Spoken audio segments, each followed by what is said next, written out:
नमस्कार दोस्तों, मैं हूं अंतिमा की ज़िंदगी। स्वागत करती हूं दोस्तों निधि मिश्रा ऑफिशियल चैनल में। दोस्तों लेकर आई हूं खूब प्यारा धमाकेदार एकदम चटाकेदार नाच गीत। कैसे लगेगा कमेंट में बताना। भरपूर सपोर्ट करना, प्यार आशीर्वाद दुलार भर भर के देना दोस्तों। धन्यवाद। जीव जारन बलमुआ हमका मिले, जीव जारन बलमुआ हमका मिले, जीव जारन बलमुआ हमका मिले, हमका मिले हो सखी हमका मिले हो, हमका मिले हो सखी हमका मिले, जीव जारन बलमुआ हमका मिले, जीव जारन बलमुआ हमका मिले। खोरे पी हमारे खोरे पा हमारे, खोरे पी हमारे खोरे पा हमारे, अब नहानी लइके नीरावई चले, अब नहानी लइके नीरावई चले, जीव जारन बलमुआ हमका मिले, जीव जारन बलमुआ हमका मिले।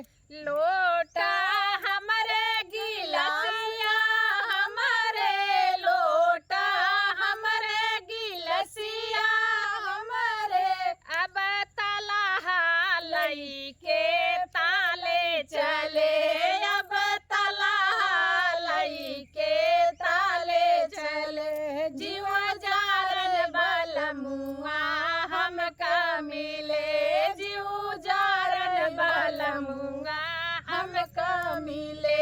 बहु रुपया बलमुआ हमका मिले, बहु रुपया बलमुआ हमका मिले।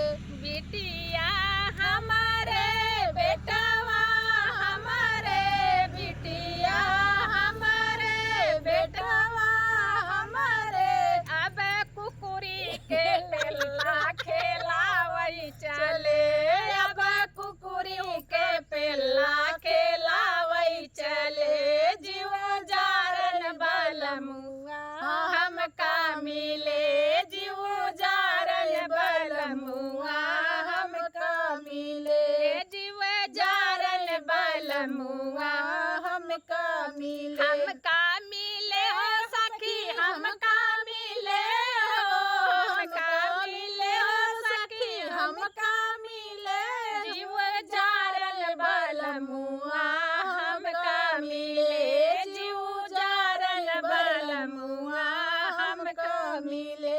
तू तो प्यार करता जीव जारन तो प्यार करता। प्यार तो दुनिया की रीत है, जी जरूरत रहे प्यार करते रहो, दम बने रहो। धन्यवाद दोस्तों। गीत कैसे लगा कमेंट बताना।